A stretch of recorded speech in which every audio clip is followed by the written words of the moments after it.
अभी तक की क्लास में हम लोग पीएन जंक्शन डायोड का फॉरवर्ड बायस में, रिवर्स बायस में ऑपरेशन डिस्कस कर चुके हैं। आईवी कैरेक्टरिस्टिक कैसा होता है ये डिस्कस कर चुके हैं, और आईवी कैरेक्टरिस्टिक की बेसिस पर डायोड का application as a rectifier discuss कर चुके हैं। हाफ वेव रेक्टिफायर तो सिंपल डायोड को सीरीज में अगर किसी लोड के अक्रॉस कनेक्ट कर देते हैं तो लोड के अक्रॉस जो आउटपुट वोल्टेज आएगा वो हाफ वेव रेक्टिफाइड आउटपुट आएगा। और उसी तरह से जब हम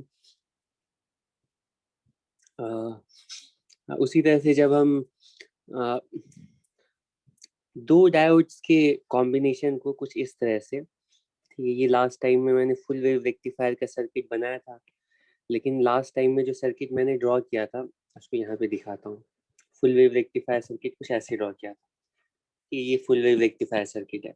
तो इसको मैं, ये जो लोड है ना, इसमें थोड़ा आउटपुट वोल्टेज समझने में थोड़ी प्रॉब्लम हो सकती है, तो इसीलिए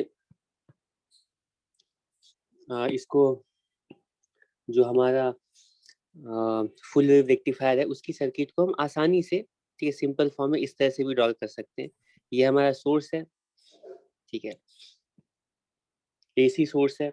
यहाँ पे कंप्लीट ट्रांसफार्मर बनाने की बजाय ट्रांसफार्मर का भी एक सर्किट सिंबल होता है, ठीक है, जैसे बाकी एलिमेंट्स का सर्किट सिंबल होता है वैसे ट्रांसफार्मर का सर्किट सिंबल कुछ इस तरह का होता है। ठीक, ये इंडक्टर इस तरह से बना करके, ये कॉइल्स बना करके इसके बीच में दो ऐसे बार लगा दिए, ये कोर को रिप्रेजेंट करता है, ठीक, जिसके थ्रू ये दोनों पार्ट इलेक्ट्रिकली तो लिंक नहीं है, मैग्नेटिकली लिंक हो जाते हैं। ठीक है, ये ट्रांसफार्मर का सर्किट सिंबल है ये जो है, वरना तुम कंप्लीट ट्रांसफार्मर इस तरह से बनाते। एनीवे तो हम लोग क्या करते हैं कि फुल वेव रेक्टिफिकेशन के लिए क्या करते हैं कि यहाँ पर दो डायोड्स कनेक्ट करते हैं। दो डायोड्स कुछ इस तरह से, कि तुम देख सकते हो कि अगर इसी तरह से अगर हम लोग डायरेक्टली आउटपुट की कलेक्ट करेंगे इस सर्किट से, तो ऐसा फील हो रहा होगा कि इनमें से, अच्छा अगर मान लो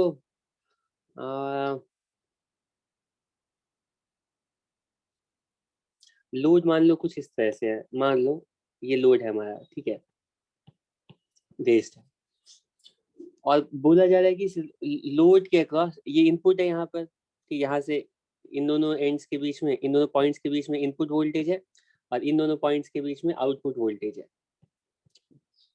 अगर डाउट्स इस तरह से कनेक्ट कर दिए जाएंगे, फिर पूछा जाएगा कि ये बताओ आउटपुट क्या आएगा, तो इसमें तो आउटपुट हमेशा जीरो ही आएगा, है ना, क्योंकि एक ही डायोड फॉरवर्ड होगा, एक हमेशा रिवर्स होगा।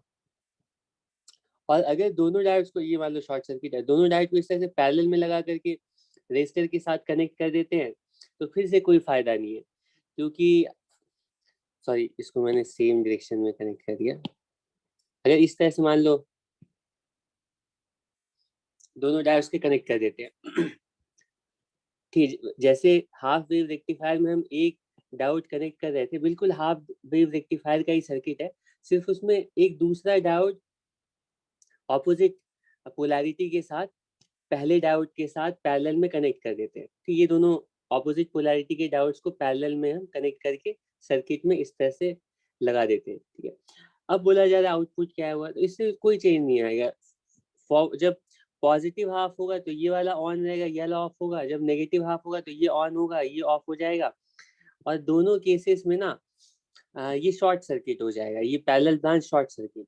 तो जो भी इनपुट में वोल्टेज है वही आउटपुट वोल्टेज होगा, तो इनपुट अगर ऐसा है तो आउटपुट भी सेम आएगा, कि तो इसका कोई फायदा ही नहीं है अगर दोनों को तुमने पैरेलल में यूं कनेक्ट कर दिया, तो ये तो ऐसा ही है जैसा कि ये शॉर्ट सर्किट है, सेम वोल्टेज लोड के अक्रॉस अपीयर होगा।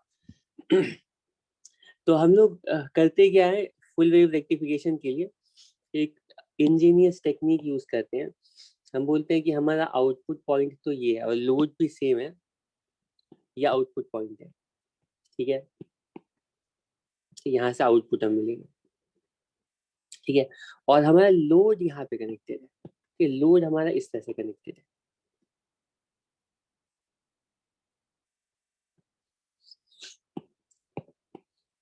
ठीक है। और ये इसका जो सेंटर वाला पॉइंट है, लोड का जो दूसरा पॉइंट है, वो इसके सेंटर वाले पॉइंट से कनेक्टेड है, इस तरह से।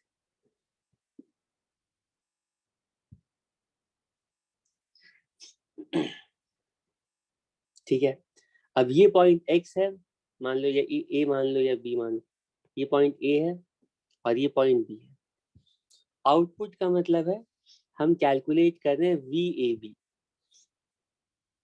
अब तुम यहाँ पे क्लियरली देख सकते हो कि जब पॉजिटिव हाफ होगा इनपुट का, जब इनपुट का पॉजिटिव हाफ होगा, ये वेव फॉर्म्स में यहाँ पे से ले लेता हूँ।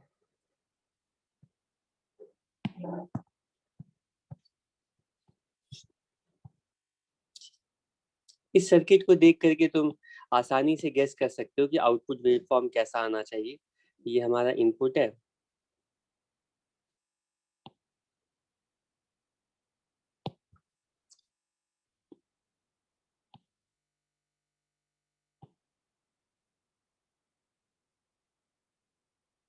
कि यहीं से देखते हैं।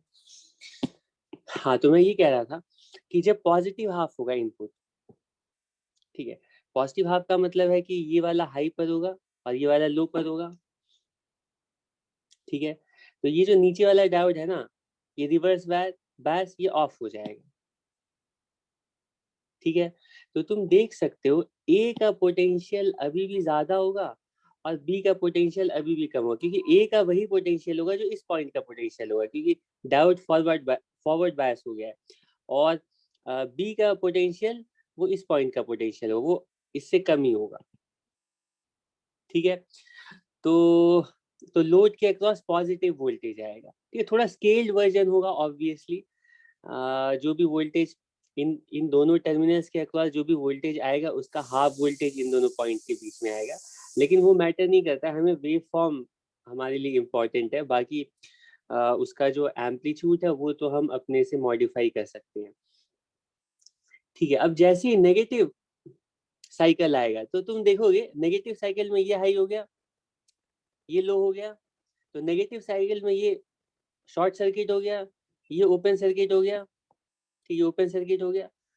तो अभी भी तुम देख सकते हो कि लोड में ना ए पॉइंट का जो वोल्टेज है, क्योंकि ये शॉर्ट सर्किट हो गया, तो ए पॉइंट का जो वोल्टेज है वही होगा जो हाई वोल्टेज होगा, ठीक है। रिवर्स बायस में ये वाला पॉइंट हाई पर होगा, तो ए पॉइंट अभी भी हाई पर होगा और बी पॉइंट अभी भी लो पर होगा। तो आउटपुट के अक्रॉस फिर से पॉजिटिव वोल्टेज ही अपीयर होगा, ठीक है। चाहे पॉजिटिव साइकिल हो नेगेटिव साइकिल हो, आउटपुट कुछ इस तरह का आएगा, ठीक है। और इसके लिए जो आउटपुट वोल्टेज की जो वेव फॉर्म आ रही है, उसके लिए तुम्हें एवरेज वैल्यू आरएमएस वैल्यू पूछी जाएंगी, तो वो तुम कैलकुलेट कर सकते हो, ठीक है। तो ये मेरा रेक्टिफायर वाला ऑपरेशन कंप्लीट हो गया। रेक्टिफायर का पर्पस हम लोग डिस्कस कर चुके हैं। रेक्टिफायर हम लोग यूज करते हैं AC टू DC कन्वर्टर्स में, और तुम्हारे जितने भी ये इलेक्ट्रॉनिक डिवाइसेस हैं कि उसमें ये AC टू DC कन्वर्टर होता है, तो उसमें रेक्टिफायर यूज होता ही है, ठीक है। वो बहुत इम्प्रूव वर्जन होता है, इतना सिंपल नहीं होता है, ठीक है। लेकिन रेक्टिफायर हर AC DC कन्वर्टर में लगा रहेगा, जिसका काम होगा कि नेगेटिव वोल्टेज को चेक करना, पॉजिटिव वोल्टेज को अलाउ करना, ठीक है। ये तुम्हारे जितने भी चार्जर्स हैं, एडाप्टर्स हैं, वो AC को DC में कन्वर्ट करते हैं, क्योंकि बहुत सारे जो छोटे छोटे इलेक्ट्रॉनिक डिवाइसेस होते हैं वो DC वोल्टेज पर ऑपरेट करते हैं, फिर उसको उसको चलाने के लिए हमें AC को DC में कन्वर्ट करना पड़ेगा। तो AC DC कन्वर्टर का एक और कंपोनेंट होता है, जो कि मैं अभी सर्व कर रहा था, तुम्हारी NCERT बुक को देख रहा था कि उसमें क्या क्या चीज़ें तुम्हें बतानी है। तो उसमें एक फिल्टर सर्किट भी दिया हुआ था AC DC कन्वर्टर का। AC से DC हमें कन्वर्ट करना है, ठीक है। तो AC DC कन्वर्टर में ये AC मान लो इनपुट है, इसको हम रेक्टिफायर से पहले पास कराते हैं। रेक्टिफायर से पास करने के बाद जो वेव फॉर्म है वो रेक्टिफाई हो, उसका नेगेटिव साइकिल एलिमिनेट हो गया, लेकिन अभी भी वो DC में कन्वर्ट नहीं हुआ, क्योंकि वेव फॉर्म की शेप अगर यहाँ पे मान लो कुछ इस तरह से है, ठीक, कुछ इस तरह से है, वेव फॉर्म कुछ इस तरह का है, तो रेक्टिफायर से पास करने के बाद वेव फॉर्म की जो शेप है वो इस तरह की हो गई, और ये जो वेव फॉर्म की शेप है ये DC नहीं है ना, तो इसको DC में कैसे कन्वर्ट करते हैं तो वो तुम्हारे टेक्स्ट बुक में दिया हुआ है, इसलिए इसको भी मैं थोड़ा ब्रीफली एक्सप्लेन कर देता हूँ।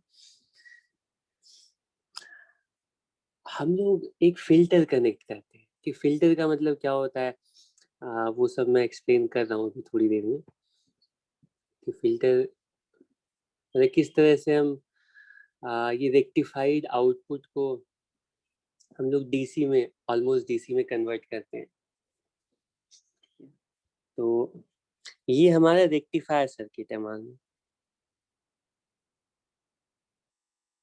ये ब्लैक बॉक्स बना है, ये रेक्टिफायर सर, इसके अंदर क्या है जो ऊपर ड्रॉ किया था, क्योंकि फिर से इतनी मेहनत से ड्रॉ करना पड़ेगा, तो मैं बार बार ड्रॉ नहीं कर रहा हूँ, ये रेक्टिफायर सर्किट है, ठीक है, मतलब वैसे ऐसे ट्रांसफार्मर होगा, और यहाँ पे दो ऐसे डायोड्स लगे होंगे, ठीक है, और यहाँ पे ऐसे लोड होगा, तो यहाँ से हम आउटपुट ले रहे होंगे। तो ये दोनों जो टर्मिनल्स हैं, कौन कौन से, ये वाले जो दो टर्मिनल्स है वो यहाँ पर है, और इनपुट के जो ये दो टर्मिनल्स हैं, ठीक है, जहाँ पे हमने यहाँ पे सोर्स कनेक्ट किया, ये दोनों टर्मिनल, ये रेड कलर वाले, वो यहाँ पर है, ठीक, इन दोनों टर्मिनल, और इस पूरे पार्ट को हमने ब्लैक बॉक्स के अंदर रख दिया है, ठीक है, ये आउटपुट है और ये इनपुट, ठीक, इनपुट इस टाइप का है और आउटपुट इस टाइप का आएगा रेक्टिफायर में। अब ये जो रेक्टिफाइड आउटपुट है इसको हमें DC में कन्वर्ट करना है, तो इसको DC में कन्वर्ट करने के लिए हम बहुत ही एक इंजीनियस टेक्निक यूज करते हैं, ठीक है, और बहुत ही इंटरेस्टिंग है कैसे हम कन्वर्ट करते हैं AC को DC में। ये हमारा AC इनपुट है और ये रेक्टिफाइड आउटपुट आ गया,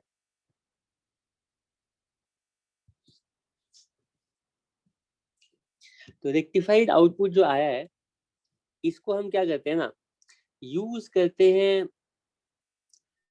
कैपेसिटर को चार्ज करने के लिए। तो इसके साथ ना ये जो रेक्टिफाइड आउटपुट है ना, इस वोल्टेज को हम कैपेसिटर के अक्रॉस कनेक्ट कर देते हैं। अब तुम थोड़ा ठीक इस तरह के वोल्टेज को कैपेसिटर के अक्रॉस कनेक्ट करेंगे तो क्या होगा, ये थोड़ा सा तुम्हें समझने में प्रॉब्लम हो सकती है, तो उसके लिए मैं तुम्हें याद दिला देता हूँ कि कैपेसिटर सर्किट सिंपल है, ये तुम पहले से कई बार हम लोग डिस्कस कर चुके हैं। हमारे पास ये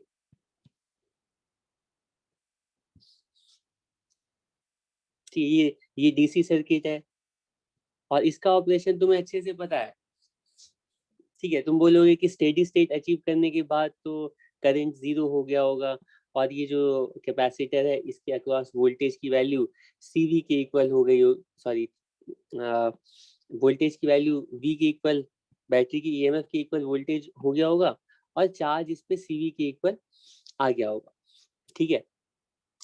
लेकिन ये तो स्टेडी स्टेट की बात है। मैं अगर तुमसे पूछता हूँ कि ये बताओ कि जैसे ही हम स्विच को जैसे ही हम क्लोज करते हैं, जिस इंस्टेंट पे स्विच को क्लोज कर देते हैं, ठीक है, तो अगर हम क्लोज करने वाला जो इंस्टेंट है उसको कंसीडर करें, तो हमारा जो इनपुट वोल्टेज है ना, टाइम में मान लो इनपुट वोल्टेज ऐसे कांस्टेंट नहीं है, इनपुट वोल्टेज कुछ इस टाइप का है, पहले 0 था जब ओपन था, और अचानक से किसी टाइम इंस्टेंट पे ये स्टेप इंक्रीज होता है वोल्टेज, वोल्टेज इस टाइप का है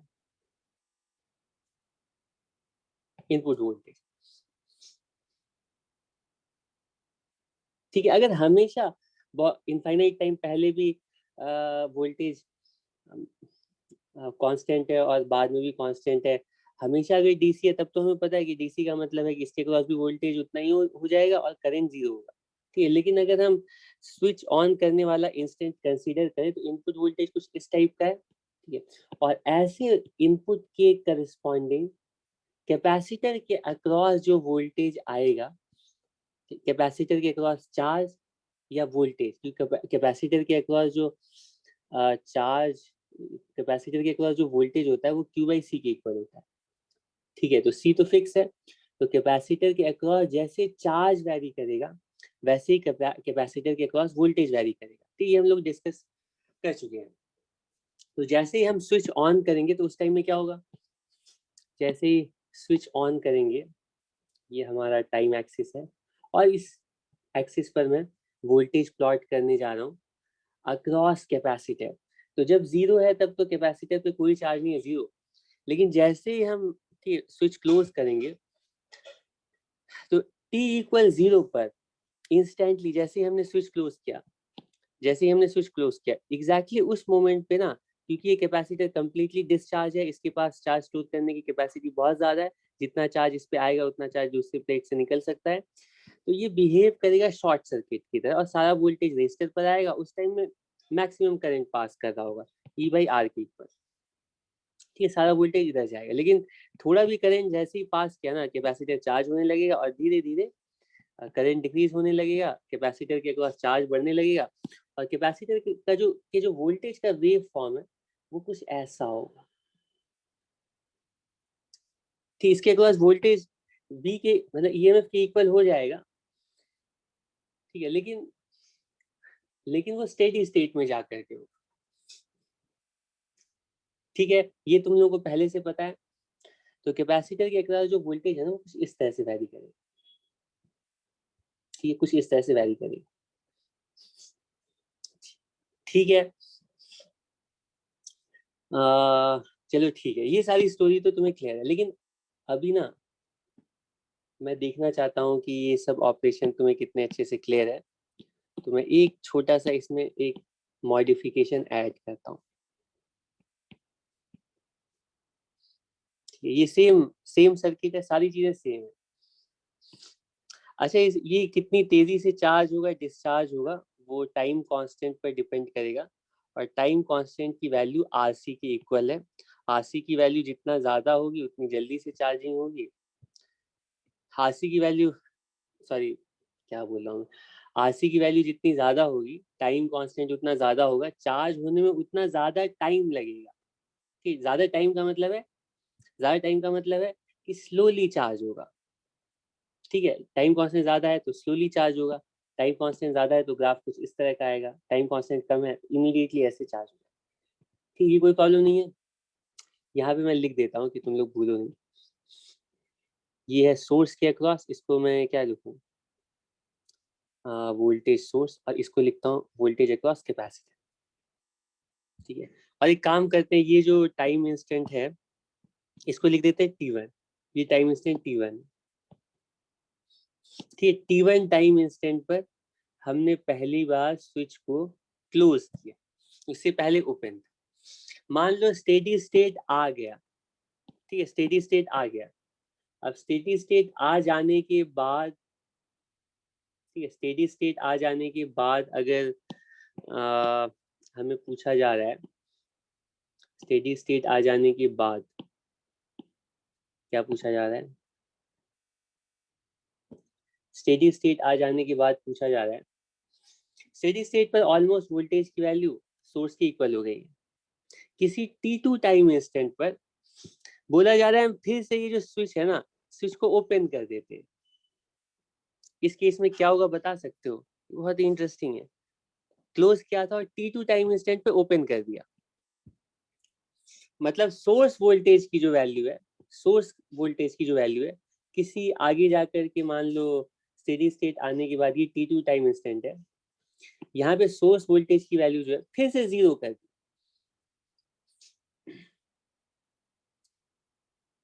ठीक है।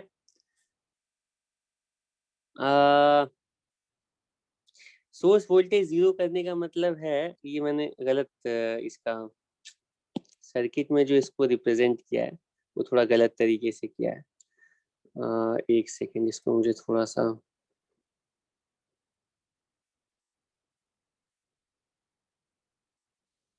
एक मिनट, थोड़ा सा सर्किट इसको थोड़ा सा मैं मॉडिफाई करता हूँ। ये हमारा सर्किट कुछ इस टाइप का है।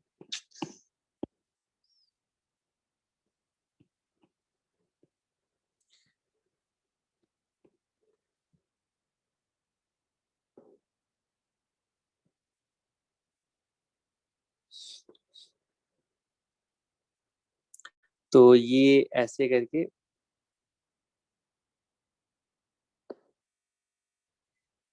ठीक है, ये हमारी बैटरी है, ये शॉर्ट सर्किट है।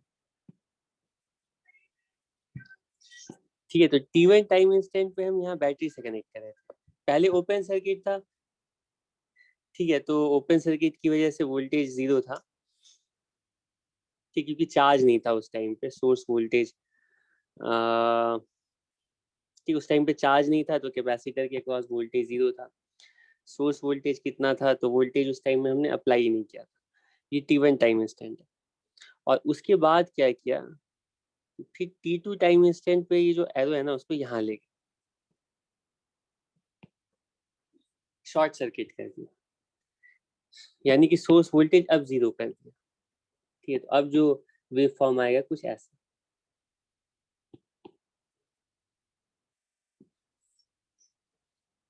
तो अब क्वेश्चन है कि अब हमारे पास जो सर्किट है ना, वो कुछ इस तरह का हो गया। ये कैपेसिटर रेजिस्टर है और इस पे चार्ज आ गया, फुल चार्ज हो गया। ये CV के इक्वल, इस पे प्लस CV माइनस CV।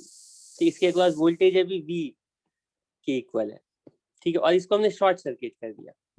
अब क्या होगा, अब ये डिस्चार्ज होगा। किस तरह से डिस्चार्ज होगा, डिस्चार्ज किस तरह से होगा, तो कुछ इस तरह से डिस्चार्ज होगा, एक्सपोनेंशियली डिके करेगा, कुछ ऐसे। ठीक है, फिर इसके अक्रॉस हम बैटरी कनेक्ट, इस स्विच को इधर ले आते हैं, तो फिर ये कुछ ऐसे करके चार्ज होगा, फिर डिस्चार्ज होगा, और ये साइकिल कंटिन्यू होगा। ठीक है, और ये चार्जिंग और डिस्चार्जिंग कितना फास्ट होगी कितना स्लो होगी, वो सोलली डिपेंड करेगा कि टाइम कांस्टेंट कैसा है। अगर टाइम कांस्टेंट की वैल्यू बहुत कम है, तो जो आउटपुट वेव फॉर्म है उसको मैं यहाँ पे ड्रॉ करता हूँ, वो कुछ इस शेप की आएगी। ऑलमोस्ट जो इनपुट है ना, उसी के टाइप की आएगी। ठीक है, वो आसानी से डिस्चार्ज हो जाएगी, थोड़ा सा बस वो स्लगिश हो जाएगी, बाकी इनपुट और आउटपुट बिल्कुल ऑलमोस्ट सेम होंगे। ठीक है, और अगर मान लो RC की वैल्यू बहुत ज्यादा है, कि बहुत स्लो सर्किट है, तो बहुत धीरे धीरे चार्ज या डिस्चार्ज होगा। चार्ज बहुत ऐसे ऐसे धीरे होगा, और हो सकता है फुल चार्ज में फिर ऐसे करके डिस्चार्ज होने लगा, फिर चार्ज होने लगा, कुछ इस शेप की।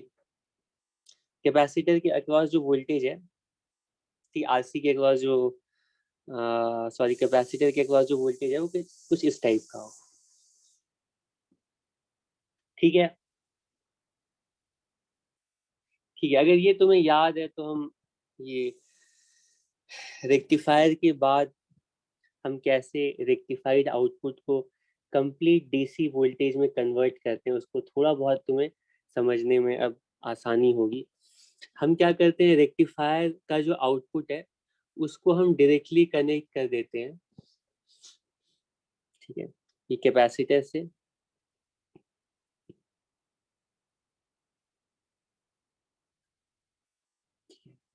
और ये कैपेसिटर के अक्रॉस जो वोल्टेज है, यही हमारा आउटपुट वोल्टेज है। और मैं कह रहा हूँ कि इस यहाँ पर जो आउटपुट वोल्टेज आएगा, ठीक है, ये क्या है, ये और कुछ नहीं, DC वोल्टेज है। ठीक है, ये जो वोल्टेज होगा ये DC वोल्टेज। कैसे होगा, यही पता लगा। ठीक है, तो इनकी वैल्यूज मान लो, ये C है, मान लो R है। अब तुम्हें सोचना है कि इन दोनों टर्मिनल्स के अक्रॉस इनका नाम लिख देते हैं, ये A और B है। ठीक, ये पॉइंट A है और ये पॉइंट B है। A और B के अक्रॉस जो वोल्टेज है ना, वो इस तरह से वैरी करता है। ठीक है, क्या होगा, बारीकी से देखते हैं। मतलब वोल्टेज के साथ साथ कैपेसिटर के अक्रॉस कैसे, कैपेसिटर के अक्रॉस कैसे वोल्टेज चेंज कर रहा हो। ठीक है, यहाँ पे हम इंटेंशनली ये जो RL है इसकी वैल्यू ह्यूज रखते हैं। ये जो अगला ऑपरेशन मैं बताने जा रहा हूँ इसको समझने के लिए बिल्कुल 100% कॉन्सेंट्रेशन चाहिए। कि ये सर्किट मैंने छोटा, ये वाला पार्ट हटा देता हूँ, ये तो बस तुम्हें रिवाइज कराने के लिए था कि चार्जिंग डिस्चार्जिंग कैपेसिटर की कैसे होती है। ए और बी के अक्रॉस जो वोल्टेज है वो मैं यहाँ पे ड्रॉ कर देता हूँ कि ए और बी के अक्रॉस जो वोल्टेज है वो मेरे पास ऑलरेडी पहले से अवेलेबल है, इसी को यूज कर लेता हूँ। ये सर्किट क्लियर है ना, इसको अच्छे से और अच्छे से ड्रॉ कर दूं क्या, अच्छे से ही ड्रॉ किया, बस छोटा मैंने ड्रॉ कर दिया। ये कैपेसिटर है, छोटा है तो इसको थोड़ा बड़ा ऐसे ड्रॉ कर सकते हैं। और यहाँ पर हमारे पास ये रेजिस्टर है, ये लोड रेजिस्टर कहला रहा है ये कैपेसिटर। तो इस पार्ट के ऊपर जो वोल्टेज अपीयर हो रहा है ए और बी के अक्रॉस जो वोल्टेज है वो कुछ इस तरह से है कि इसको थोड़ा लार्ज ऐसे बना देता हूँ, इसको समझाने में आसानी होगी। ठीक है, ये ए और बी के अक्रॉस वोल्टेज है।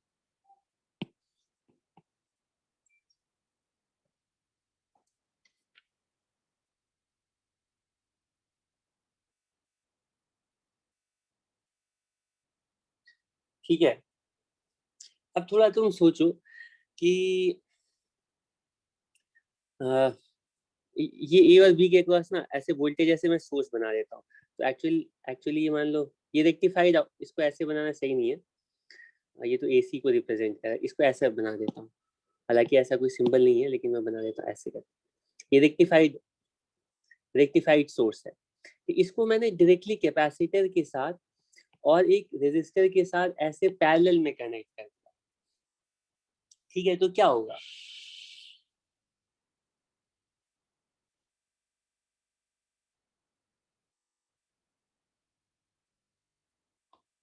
क्या होगा बताओ।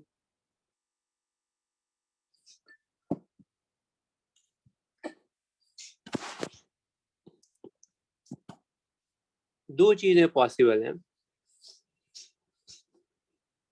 अगर मान लो देखो ये वाला जो पार्ट है ना, तो ये जो हमने वोल्टेज अप्लाई किया ये रेजिस्टर के अक्रॉस डायरेक्टली अपीयर होगा। तो इस वोल्टेज के अकॉर्डिंग रेजिस्टर में तो वोल्टेज के अकॉर्डिंग करंट भी पास करेगा। ठीक, जिस तरह से वोल्टेज वेरी करेगा बिल्कुल वैसे ही इस रेजिस्टर के अक्रॉस करंट वेरी करेगा। ठीक है, ठीक है। सेम वोल्टेज क्योंकि कैपेसिटर रेजिस्टर पैरेलल में है, तो कैपेसिटर के अक्रॉस भी वोल्टेज बिल्कुल वैसे ही वेरी करेगा जैसे कि इनपुट रेक्टिफाइड वोल्टेज हम अप्लाई कर रहे हैं। ठीक है, अब तुम बोलोगे ऐसा कैसे पॉसिबल है, क्योंकि इंस्टेंटली तो कैपेसिटर चार्ज नहीं होगा और इस वायर की कुछ ना कुछ अपनी बहुत ही कम रेजिस्टेंस होगी। तो इस वोल्टेज के अकॉर्डिंग अगर यहाँ पे हम बिल्कुल ऐसा स्टेप वोल्टेज अप्लाई करते तो कैपेसिटर के अक्रॉस जो वोल्टेज आता वो कुछ ऐसे आता।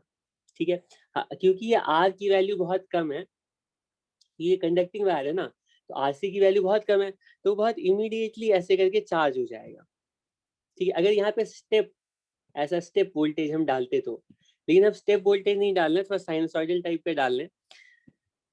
ठीक है, तो अगर टाइम कांस्टेंट की वैल्यू बहुत कम है, जो कि होगी इस केस में क्योंकि यहाँ पे कंडक्टिंग वायर है उसकी रेजिस्टेंस बहुत कम है, तो होगा क्या ना कि चार्जिंग का टाइम बहुत ही कम होगा, ऑलमोस्ट इंस्टेंटली जो भी वोल्टेज सोर्स का होगा उतना ही वोल्टेज कैपेसिटर के अक्रॉस आ जाएगा। तो अगर तुम यहीं पर, मैं इसी डायग्राम में ना कैपेसिटर के अक्रॉस जो वोल्टेज आ रहा होगा वो ड्रॉ करने जा रहा हूँ कि कैपेसिटर के अक्रॉस वोल्टेज कुछ इस तरह से होगा, कैपेसिटर के अक्रॉस वोल्टेज कुछ इस तरह से होगा। सेम डायग्राम में मैं ड्रॉ कर रहा हूँ, येलो कलर वाला जो है ना ये कैपेसिटर का वोल्टेज, ठीक है। हो सकता है तुम बोलोगे थोड़ा सा ऐसे ये लैग करना चाहिए, वो नेग्लिजिबल होगा अगर अगर टाइम कांस्टेंट बहुत कम है। और दूसरी चीज इस पर भी डिपेंड करेगा कि जो एसी सोर्स है ना वो कितना फास्ट है। अगर उसकी फ्रीक्वेंसी बहुत ज्यादा है तब तो उतनी जल्दी से चार्ज डिस्चार्जिंग वो डिफिकल्ट है, ठीक है। लेकिन अगर फ्रीक्वेंसी कम है तो उस केस में ठीक है, टाइम कांस्टेंट पर देखेंगे फ्रीक्वेंसी, मतलब एसी सोर्स का टाइम पीरियड क्या है और टाइम कांस्टेंट क्या है, ठीक है, इनको कंपेयर करेंगे तो उस पर डिपेंड करेगा कि कितना फास्ट कैपेसिटर के अक्रॉस जो वोल्टेज है वो इस इनपुट वोल्टेज को चेज कर पाएगा, फॉलो कर पाएगा, ठीक है। तो जैसे जैसे इनपुट वोल्टेज बढ़ेगा ना, बिल्कुल वैसे वैसे ही कैपेसिटर के अक्रॉस भी वोल्टेज आए, ठीक है। तो यहाँ तक जैसे इनपुट के अक्रॉस वोल्टेज पीक वोल्टेज तक हम पहुंच गए, ठीक है। मान लो ये पीक वोल्टेज कुछ भी मान लो 200 वोल्ट है, ठीक है, 220 वोल्ट है। तो 220 वोल्ट, ठीक है, 220 वोल्ट पर पहुंच गया और कैपेसिटर भी 220 वोल्ट पर पहुंच गया, ठीक है। ठीक, कैपेसिटर 220 वोल्ट पर पहुंच गया। अब इसके आगे की जो स्टोरी है ये सबसे क्रूशियल है और इम्पोर्टेंट है और इंटरेस्टिंग। अब मेरा क्वेश्चन है कि अब इनपुट वोल्टेज जैसे ही 220 से कम होना स्टार्ट होगा, ठीक है, तो कैपेसिटर के अक्रॉस जो वोल्टेज है वो तुम्हें क्या लगता है वो कैसे कम होगा, बताओ।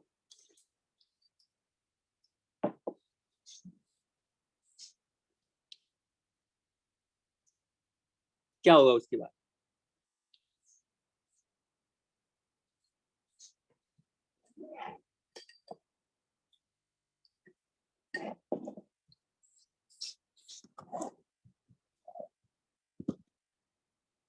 क्या होगा बताओ। देखो, कैपेसिटर के अक्रॉस वोल्टेज डिक्रीज करने के लिए कैपेसिटर के अक्रॉस चार्ज कम करना पड़ेगा, ठीक, चार्ज डिक्रीज होना पड़ेगा, ठीक है। तो चार्ज कैपेसिटर को डिस्चार्ज होना पड़ेगा। तो कैपेसिटर डिस्चार्ज कैसे होगा? कैपेसिटर डिस्चार्ज कैसे होगा बताओ।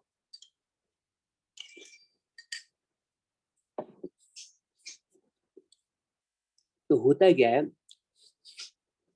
कि अगर कैपेसिटर का वोल्टेज ज्यादा है और सोर्स का वोल्टेज कम हो जाता है तो कैपेसिटर उतना फास्ट, ठीक है, कैपेसिटर उतना फास्ट डिस्चार्ज नहीं हो पाता है जितना फास्ट सोर्स डिस्चार्ज, जितना फास्ट सोर्स वोल्टेज डिक्रीज कर रहा है, ठीक है। वो डिपेंड करता है कि कैपेसिटर के डिस्चार्जिंग के लिए जो हमने ये लोड रेजिस्टर लगाया है उसकी रेजिस्टेंस कितनी है, ठीक है। तो कैपेसिटर डिस्चार्ज होना स्टार्ट करेगा, कैपेसिटर डिस्चार्ज इस वाले रेजिस्टर के अक्रॉस होगा और इस रेजिस्टर की जो वैल्यू है अगर ये बहुत ज्यादा होगी तो टाइम कांस्टेंट बहुत ज्यादा होगा और कैपेसिटर डिस्चार्ज नहीं हो पाएगा फास्ट, ठीक है, स्लोली डिस्चार्ज होगा, ठीक है। तो कैपेसिटर के अक्रॉस जो वोल्टेज है ना वो ऑलमोस्ट 220, अगर मान लो टाइम कांस्टेंट बहुत ज्यादा है, सोर्स वोल्टेज तो 50 हर्ट्ज है, वो बहुत तेजी से अप डाउन हो रहा है, ठीक है। लेकिन कैपेसिटर उतनी तेजी से डिस्चार्ज नहीं हो पाएगा क्योंकि डिस्चार्ज होने के लिए टाइम कांस्टेंट की वैल्यू कम होनी चाहिए। हमने लोड रेजिस्टर इंटेंशनली, ये वाला जो रेजिस्टर है वो इंटेंशनली बहुत हाई रखा है। तो क्या होता है कि कैपेसिटर बहुत स्लो, एक बार चार्ज तो आसानी से हो गया, ठीक है, इमीडिएटली चार्ज यहाँ पे पहुंच गया, अब ये चार्ज बहुत धीरे धीरे, ठीक है, धीरे धीरे दूसरे वाले रेजिस्टर के अक्रॉस ऐसे डिस्चार्ज हो रहा है, दूसरे वाले रेजिस्टर से डिस्चार्ज हो रहा है, ठीक है। तो धीरे धीरे इसका वोल्टेज कम होना स्टार्ट होता है, धीरे धीरे ऐसे करके कैपेसिटर का जो वोल्टेज है वो इनपुट वोल्टेज से के कंपैरिजन में बहुत स्लोली डिस्चार्ज होता है, स्लोली डिस्चार्ज होता है, ठीक है। तो कैपेसिटर का वोल्टेज 220 से 210 हो गया, ठीक है, या 219 हो गया, 218 हो गया, और सोर्स वोल्टेज जो है ना वो 220 से 200, 150, 100 हो गया और जीरो हो गया, और सोर्स वोल्टेज 0 पहुंच गया, लेकिन कैपेसिटर का जो वोल्टेज है ना वो अभी मान लो 210 तक ही पहुंचा है। ठीक, अब सोर्स वोल्टेज फिर इंक्रीज होते होते होते होते सोर्स वोल्टेज इंक्रीज होते होते कहाँ पहुंच गया, वो 200 के आसपास पहुंच गया, और वो सोर्स वोल्टेज की जो वैल्यू है ना वो कैपेसिटर के वोल्टेज के इक्वल हो गई। ठीक है, अब जैसे सोर्स वोल्टेज की वैल्यू कैपेसिटर के वोल्टेज से ज्यादा हो जाएगी, कि ये मान लो कैपेसिटर का वोल्टेज 200 है और सोर्स वोल्टेज मान लो 201 हो गया, तो अब कैपेसिटर डिस्चार्ज थोड़ी करेगा, अब ये जो सोर्स है ना वो कैपेसिटर को फिर से चार्ज करना स्टार्ट कर देगा। ठीक है, तो ये कैपेसिटर के क्रॉस जो वोल्टेज है फिर से कुछ इस तरह से इंक्रीज करना स्टार्ट करेगा। ठीक, इसको बहुत डिटेल में मैं नहीं बताना चाहता हूँ और उसकी जरूरत नहीं, मैं बहुत रफ आइडिया देना चाहता हूँ कि कैपेसिटर को यूज करके हम कैसे इस तरह के रेक्टिफाइड इनपुट को यूज करके डीसी वोल्टेज भी बना सकते हैं। ठीक है, अब इसके बाद क्या होगा, ये पीक पर पहुंच गया, तो कैपेसिटर और इनपुट का वोल्टेज पीक वैल्यू पर आ गया। अब इनपुट वोल्टेज में वो बहुत तेजी से डिक्रीज करेगा, लेकिन कैपेसिटर को डिस्चार्ज होने के लिए जो हमने रेजिस्टेंस कनेक्ट किया है वो बहुत लार्ज है, तो कैपेसिटर का वो इंटेंशनली रेजिस्टर ज्यादा रखा है, अब ये स्लोली डिक्रीज करेगा। ठीक है, कुछ टाइम के बाद कैपेसिटर धीरे धीरे फॉल कर रहा है, कैपेसिटर वोल्टेज धीरे धीरे फॉल कर रहा है, और उतनी देर में जो इनपुट वोल्टेज है वो फिर से 0 होकर के वापस, ठीक है, पीक वैल्यू के पास पहुंच गया, तो फिर से अब कैपेसिटर चार्ज होने लगेगा, और कैपेसिटर के अक्रॉस या ये आउटपुट वोल्टेज है, कैपेसिटर रेजिस्टर पैरेलल में कनेक्ट करने के बाद आउटपुट वोल्टेज की जो वैल्यू है वो कुछ इस तरह से वैरी करेगी। ठीक है, आउटपुट वोल्टेज कैसा आ जाएगा, ये इसी को मैं बढ़ा देता हूँ ना, ये सब तो समझाने के लिए था।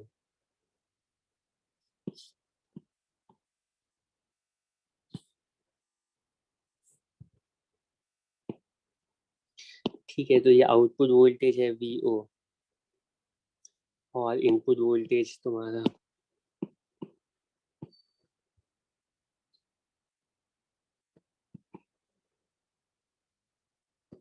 ठीक है, ठीक है, इस तरह से इनपुट वोल्टेज था, और इसके करेस्पॉन्डिंग जो आउटपुट वोल्टेज है वो कुछ इस तरह से।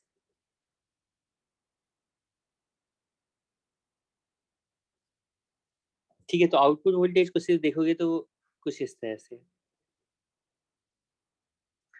तुम्हें लगेगा अभी भी ये डीसी तो नहीं है, लेकिन डीसी के क्लोज आ गए हैं, अभी भी इसमें थोड़ा बहुत इस तरह से ना रिपल्स इसमें अवेलेबल है, थोड़ा बहुत इसमें, मतलब बिल्कुल ये आइडियल कांस्टेंट डीसी सोर्स की तरह नहीं है, लेकिन डीसी के बिल्कुल क्लोज आ गया।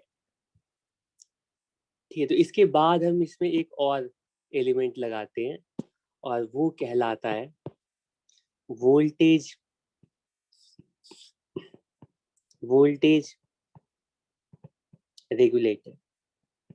तुम लोग बहुत सारे इलेक्ट्रॉनिक सर्किट के कंपोनेंट्स के बारे में इस चैप्टर में सीखते जा रहे हो। नेक्स्ट कंपोनेंट हम लगाते हैं वोल्टेज रेगुलेटर, और इस वेव फॉर्म को जब इसके बाद हम वोल्टेज रेगुलेटर कनेक्ट करते हैं तो ये जो थोड़ी बहुत रिपल्स अवेलेबल है वो भी बिल्कुल एलिमिनेट हो जाती है, और कंप्लीट हमें डीसी आउटपुट मिलता है, जो कि हम डायरेक्टली अपने किसी भी डीसी डिवाइस में कनेक्ट कर सकते हैं। ठीक है, तो ये रेक्टिफाइड आउटपुट को डीसी में कन्वर्ट करने के लिए ये जो कैपेसिटर फिल्टर लगाते हैं, इसका पर्पस, इसका इसका बेसिक प्रिंसिपल ये होता है कि कैपेसिटर को डिस्चार्ज करने के लिए जो टाइम कांस्टेंट है ना वो हम बढ़ा देते हैं। ठीक, तो डिस्चार्ज बहुत स्लोली होता है, चार्ज तो फास्ट होता है, इधर से चार्ज तो तेजी से हो जाएगा, लेकिन जब डिस्चार्ज करना होगा तो डिस्चार्ज करने में बहुत टाइम लगेगा, जिसकी वजह से आउटपुट कुछ इस टाइप का आ जाता है। ठीक है, अब इसके बाद है कि हाँ, इसके बाद हम वोल्टेज रेगुलेटर कनेक्ट करते हैं। तो फिर application of diode as rectifier पढ़ने के बाद दूसरा एप्लीकेशन डायोड का होता है वोल्टेज रेगुलेटर, जो कि अभी हम लोग डिस्कस करने जा रहे हैं। ठीक है, रेक्टिफायर ऑपरेशन, डायोड का रेक्टिफायर ऑपरेशन समझ में आ गया है। डायोड रेक्टिफायर की तरह कैसे काम करता है ये समझ में आ गया है। अब इसके बाद नेक्स्ट ऑपरेशन है वोल्टेज रेगुलेटर, और वोल्टेज रेगुलेटर की तरह हम डायोड को कैसे यूज करते हैं और वोल्टेज रेगुलेटर क्या होता है, ये सारी चीजें मैं एक्सप्लेन करने जा रहा हूँ। और उसके लिए हम सीखने जा रहे हैं नेक्स्ट एलिमेंट, ये स्पेशल डायोड है। अभी तक तो हम लोग normal PN junction diode use कर रहे थे और उसी के एप्लीकेशन डिस्कस कर रहे थे। अब तुम्हारे कोर्स में 3 नहीं 4 स्पेशल डायोड्स है जिनको अलग से तुम्हें पढ़ना है। ठीक है, सबसे पहला है जीनर डायोड। ये स्पेशल डायोड भी नॉर्मल डायोड्स होते हैं, बस उसमें स्लाइट मॉडिफिकेशन हम करते हैं फॉर स्पेसिफिक या particular operations applications. Zener diode, ठीक है, ये जीनर डायोड अभी हम डिस्कस करेंगे। और इसके अलावा 3 ऑप्टो इलेक्ट्रॉनिक डिवाइसेस होते हैं, ऑप्टो इलेक्ट्रॉनिक डायोड्स होते हैं। ऑप्टो इलेक्ट्रॉनिक नाम से ही समझ में आ रहा होगा, उसमें लाइट और इलेक्ट्रॉनिक सर्किट, इलेक्ट्रॉनिक डिवाइसेस का मतलब ऐसे इलेक्ट्रॉनिक डिवाइसेस जो कि लाइट से रिलेटेड है, मतलब एप्लीकेशन जिनका लाइट से एसोसिएटेड है। हाँ, तो 3 डायोड्स है जो कि तुम्हें कोर्स में अपने पढ़ने, वो है पहला है फोटो डायोड्स, दूसरा है क्या है एलईडी, लाइट एमिटिंग डायोड्स। ठीक है, ये सब आसान है, इसको समझ जाओ आसानी से। और है सोलर सेल। ठीक है, सोलर सेल्स में भी हम लोग डायोड्स यूज करते हैं। ठीक है, जिसकी हेल्प से हम सोलर एनर्जी को इलेक्ट्रिकल फॉर्म में कन्वर्ट कर पाते हैं। ठीक है, तो सबसे पहले ये जीनर डायोड समझ लेते हैं, फिर ये ऑप्टो इलेक्ट्रॉनिक जो डिवाइसेस हैं उसको डिस्कस करेंगे। ठीक है, तो जीनर डायोड क्या होता है? जीनर डायोड बिल्कुल नॉर्मल पीएन जंक्शन डायोड होता है with a difference, except that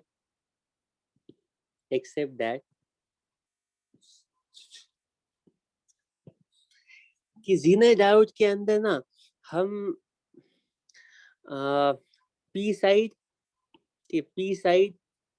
and N side doping concentration बहुत हाई रखते हैं। डोपिंग कॉन्सेंट्रेशन बहुत ही हाई रखते हैं। क्या लिखा मैं ध्यान नहीं था, जीनर डायोड है, जीनर डिफरेंस लिख दिया था। डोपिंग कॉन्सेंट्रेशन बहुत हाई रखते हैं। अब सवाल उठता है कि डोपिंग कॉन्सेंट्रेशन हाई रखने से क्या होगा।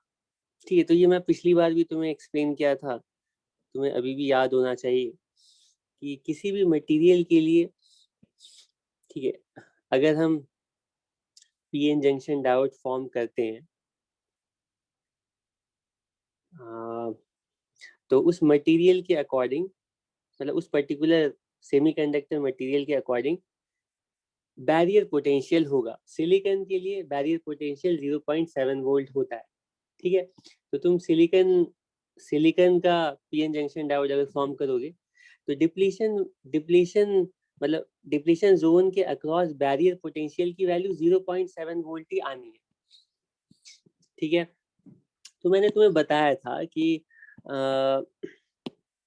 बैरियर पोटेंशियल की वैल्यू कितनी होती है, कैसे होती है। तो मैंने बताया था कि चलो ये पी साइड है, ये सारी चीजें फिर से बार बार रिपीट करने में, और हमने डोपिंग कर दी है, यहाँ पे नेगेटिव आयंस हैं। ठीक है, और यहाँ पे पॉजिटिव आयंस हैं। ठीक, यहाँ पे नेगेटिव आयंस हैं, पॉजिटिव आयंस हैं। ठीक है, तो होता क्या है कि जैसे पीएन जंक्शन फॉर्म होता है, बीच में डिप्लीशन रीजन फॉर्म होती है, और डिप्लीशन रीजन में इलेक्ट्रिक फील्ड जनरेट होती है। ठीक है, और इलेक्ट्रिक फील्ड जो है वो सोलली डिपेंड करती है, ये तो पैरेलल प्लेट की तरह ही हो गया ना, तुम्हें बताया था, ये charge density sigma T upon epsilon not, ये इलेक्ट्रिक फील्ड की वैल्यू होगी, और डिप्लीशन जोन के अक्रॉस जो बैरियर पोटेंशियल आएगा वो E टाइम्स W आएगा, अगर W हम ये डिप्लीशन वेट अज्यूम करें। ठीक है, तो ये जो बैरियर पोटेंशियल है उसकी वैल्यू होगी sigma W upon epsilon not. ठीक है, तो मैं कह रहा था कि ये जो बैरियर पोटेंशियल है इसकी वैल्यू फिक्स होनी है, तो अगर हम सिग्मा की वैल्यू बहुत कम रखेंगे, मान लो हम लोग ये जो आयंस है ना, डोपिंग कॉन्सेंट्रेशन बहुत कम रख रहे हैं, तो ये जो आयंस है इनकी डेंसिटी बहुत कम है, बहुत दूर दूर है, तो ये बहुत ज़्यादा वेट तक ये एक्सपोज होंगे। ठीक है, तब जाकर के 0.7 वोल्टेज अचीव होगा। लेकिन मान लो अगर हम डोपिंग कॉन्सेंट्रेशन बहुत हाई कर देते हैं, जैसा कि जीनर डायोड में करते हैं इंटेंशनली, अगर डोपिंग कॉन्सेंट्रेशन हम बहुत हाई कर देते हैं तो होगा क्या, अगर डोपिंग कॉन्सेंट्रेशन बहुत हाई हो गया, मान लो ये जो आयंस हैं ये बिल्कुल बिल्कुल बहुत ज़्यादा, इसकी बहुत ज़्यादा डेंस कर देते हैं, इसकी बहुत ज़्यादा डोपिंग बहुत ज़्यादा कर देते हैं, तो होगा क्या ना कि क्योंकि सिग्मा की वैल्यू बहुत ज़्यादा हो गई है, तो डिप्लीशन जोन की विड्थ या ज़्यादा चार्जेस एक्सपोज, ज़्यादा दूर तक चार्जेस एक्सपोज होने की ज़रूरत नहीं है, ये थोड़ी ही दूर में ना, ठीक है, सेम इलेक्ट्रिक फील्ड प्रोड्यूस हो जाएगी, sorry same potential, same barrier potential produce हो जाएगा, जो कि लो डोपिंग कॉन्सेंट्रेशन वाले डायोड में ज्यादा डिप्लीशन विड्थ के करेस्पॉन्डिंग प्रोड्यूस होता था। डिप्लीशन, ये डोपिंग कॉन्सेंट्रेशन की वैल्यू जितनी ज्यादा होगी विड्थ उतनी कम होगी, तो हम जीनर डायोड के अंदर ऐसा ही करते हैं कि डोपिंग कॉन्सेंट्रेशन बहुत बढ़ा देते हैं, तो डोपिंग कॉन्सेंट्रेशन बहुत इंक्रीज कर देने की वजह से, ये तो समझाने के लिए मैं यहाँ पे फिगर भी ड्रॉ कर रहा था, इसकी थिक बहुत ही इसकी डिप्लीशन जोन की जो थिकनेस है वो बहुत ही कम हो जाती है। ठीक है, ये डिप्लीशन जोन की जो विड्थ है, ठीक है, ये बहुत ही कम हो जाती है, depletion zone width very small, और अंदर फील्ड बहुत ही स्ट्रांग हो जाती है। ठीक, सिग्मा ज्यादा है, फील्ड बहुत ज्यादा है, तभी तो विड्थ कम हुई है। ठीक, दूसरा तरीका है इसको समझने का कि ये तुम्हारे पास इस तरह से पीएन जंक्शन डायोड है, एक डायोड में हम मान लो बहुत ही कम डोपिंग कॉन्सेंट्रेशन कर रहे हैं, एक में मान लो हम बहुत ही ज्यादा डोपिंग कॉन्सेंट्रेशन रखते हैं। ठीक है, डोपिंग कॉन्सेंट्रेशन इसमें बहुत कम है तो डिप्लीशन जोन की वेट जो है बहुत ज्यादा है, और डोपिंग कॉन्सेंट्रेशन बहुत ज्यादा है तो डिप्लीशन वेट कम है। ठीक है, तो अगर इसका, ठीक है, तुम बैरियर पोटेंशियल ड्रॉ करोगे तो वो कुछ इस तरह का आएगा, मान लो 0.7, मान लो यहाँ तक है, ये 2 यूनिट जो है ना ये 0.7 तक जा रहे हैं मान लो, तो ये जो वोल्टेज वर्सेस पोजीशन का ग्राफ होगा वो कुछ इस तरह का होगा, और इसमें जो वोल्टेज वर्सेस पोजीशन का ग्राफ होगा, तुम देख सकते हो इतनी सी वेट में ही ना वोल्टेज को 0.7 पहुंचना पड़ेगा। ठीक है, तो ये V वर्सेस X ग्राफ जो होगा, ये आ, इस ग्राफ का जो स्लोप होगा dV/dx ये बहुत हाई होगा यहाँ पे, और dV/dx ही तो इलेक्ट्रिक फील्ड है। ठीक है, तो अगर डोपिंग कॉन्सेंट्रेशन बहुत हाई है तो उस केस के लिए इलेक्ट्रिक फील्ड की वैल्यू बहुत हाई हो जाएगी। ठीक है, ज्यादा इलेक्ट्रिक फील्ड बहुत स्ट्रांग हो जाएगा, और इलेक्ट्रिक फील्ड स्ट्रांग होने की वजह से ही डिप्लीशन जोन की वेट कम होकर के बैरियर पोटेंशियल दोनों में सेम आएगा। ठीक है, तो जीनर डायोड में ऐसा ही होता है, जीनर डायोड के अंदर डिप्लीशन वेट बहुत कम हो जाती है, डिप्लीशन जोन की जो थिकनेस है बहुत कम हो जाती है, और इलेक्ट्रिक फील्ड की स्ट्रेंथ बहुत ज्यादा हो जाती है। ठीक है, तो इसका क्या कॉन्सिक्वेंस होता है? इसका कॉन्सिक्वेंस होता है कि इसका कॉन्सिक्वेंस ये होता है कि फॉरवर्ड बायस में तो कोई डिफरेंस नहीं है, लेकिन अगर हम इस ज़ीनर डायोड को रिवर्स बायस में ऑपरेट कराते हैं, तो रिवर्स बायस में ऑपरेट कराने के बाद ये तुम समझ सकते हो कि इस डिप्लीशन जोन के अंदर इलेक्ट्रिक फील्ड ह्यूज हो गई है, बहुत स्ट्रॉन्ग इलेक्ट्रिक फील्ड है। पिछले वाले डायोड में इलेक्ट्रिक फील्ड उतनी स्ट्रॉन्ग नहीं थी, ठीक है। तो हम रिवर्स बायस में अगर थोड़ा भी ज्यादा वोल्टेज अप्लाई करते हैं तो इलेक्ट्रिक डिप्लीशन जोन की इलेक्ट्रिक फील्ड इतनी स्ट्रॉन्ग हो जाती है कि वो और जल्दी नॉर्मल डायोड के कंपैरिजन में और जल्दी ब्रेक डाउन रीजन में, ब्रेक डाउन रीजन में पहुंच जाती है, ठीक है। जिसका मतलब है कि ज़ीनर डायोड के अंदर जो ब्रेक डाउन वोल्टेज है वो कम हो जाएगा, और हम ज़ीनर डायोड को मतलब स्ट्रॉन्ग इलेक्ट्रिक फील्ड की वजह से ब्रेक डाउन वोल्टेज का मतलब है कि ये इलेक्ट्रिक फील्ड इतनी ज़्यादा स्ट्रॉन्ग है, ये सिलिकॉन के अंदर सिलिकॉन के अंदर सिलिकॉन स्ट्रक्चर के अंदर जो ये इलेक्ट्रॉन्स हैं, इनको ये स्ट्रॉन्ग इलेक्ट्रिक फील्ड ब्रेक करके ना फ्री कर दे, ठीक है, और ये आसानी से फ्री हो जाएंगे। ठीक, अब क्योंकि इलेक्ट्रॉन्स आसानी से फ्री हो गए, डिप्लीशन जोन के अंदर बहुत ज़्यादा करियर प्रोड्यूस हो गए हैं, और ये डायोड हमारा ब्रेकडाउन रीजन में पहुंच गया है, तो इसमें ह्यूज करंट फ्लो करने लगेगा, ठीक है। तो तुम सोचोगे कि ये तो वही नॉर्मल ऑपरेशन है। हाँ, वैसा ही रिवर्स डायोड, रिवर्स बायस में जो पीएन जंक्शन डायोड का ऑपरेशन होता था, वही ऑपरेशन इसका भी होगा, बस डिफरेंस ये होगा कि ब्रेकडाउन रीजन जो है वो ब्रेकडाउन ब्रेकडाउन वोल्टेज की जो वैल्यू है वो डिक्रीज कर जाएगी, ब्रेकडाउन जल्दी अचीव होगा। ब्रेकडाउन वोल्टेज यूजुअली कम होता है, तो नॉर्मल पीएन जंक्शन डायोड के लिए 20 वोल्ट, 25 वोल्ट, 30 वोल्ट, 40 वोल्ट, इस तरह से ब्रेकडाउन वोल्टेज की वैल्यू होती है। 30-40 वोल्ट बहुत ज़्यादा वोल्टेज है नॉर्मल इलेक्ट्रॉनिक सर्किट्स के लिए, क्योंकि सर्किट इलेक्ट्रॉनिक सर्किट जो होते हैं ना, वो पूरा सर्किट वो बायसिंग वोल्टेज 5 वोल्ट, ठीक है, और जो बहुत पुराने इलेक्ट्रॉनिक सर्किट्स होते थे उसमें बायसिंग वोल्टेज 12 वोल्ट होता है, ठीक है। तो ये मैक्सिमम वोल्टेज होता था सर्किट के अंदर किसी भी पॉइंट पर, कि ये हम इसी बायसिंग वोल्टेज के करस्पॉन्डिंग हम अंदर के सारे इलेक्ट्रॉनिक कंपोनेंट्स को कंप्लीट सर्किट को ऑपरेट कराते। तो इस वोल्टेज रेंज में ये 20-30 वोल्ट बहुत ज़्यादा है। तो ब्रेकडाउन वोल्टेज ज़ीनर डायोड्स के लिए एज क्लोज टू तुम समझ लो ये 5 वोल्ट के आसपास भी आ सकती है, ठीक है, 5 वोल्ट के आसपास पहुंच जाती है, जो कि बहुत ही कम, ठीक है। और ये जो ब्रेकडाउन मैकेनिज्म मैं तुम्हें समझा रहा हूँ, ठीक है, इसमें इसको बहुत अगर डिटेल में हम एक्सप्लेन करते हैं, बहुत डीप में ये ब्रेकडाउन का मैकेनिज्म समझने की कोशिश करते हैं, तो फिर से वो क्वांटम फील्ड थ्योरी इन्वॉल्व करनी पड़ती है एक्सप्लेन करने के लिए, और उसको अच्छे से जो ब्रेकडाउन का मैकेनिज्म है उसमें अगर क्वांटम मैकेनिकल इफेक्ट्स देखते हैं तो उसमें की फेमस, ठीक है, क्वांटम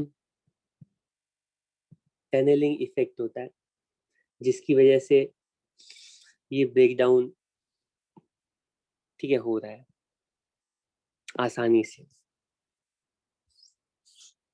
तो कम वोल्टेज पर ब्रेकडाउन कैसे हो जाता है, तो मैं क्लासिकली इसको एक्सप्लेन कर रहा हूँ कि इलेक्ट्रिक फील्ड बहुत स्ट्रांग है, तो स्ट्रांग इलेक्ट्रिक फील्ड होने की वजह से रिवर्स बायस में हमें ज़्यादा वोल्टेज अप्लाई करने की ज़रूरत नहीं है, कम वोल्टेज पर भी ब्रेकडाउन हो जाएगा, और तुम्हें इसी तरह से समझना है, ठीक है। लेकिन इसको और अगर हम डीप में क्वांटम फील्ड थ्योरी के अकॉर्डिंग इसको एक्सप्लेन करेंगे, तो उसमें ये क्वांटम टनलिंग एक बहुत ही पॉपुलर फिनोमिना है, जिसके थ्रू इलेक्ट्रॉन्स जो है फ्री हो जाते हैं।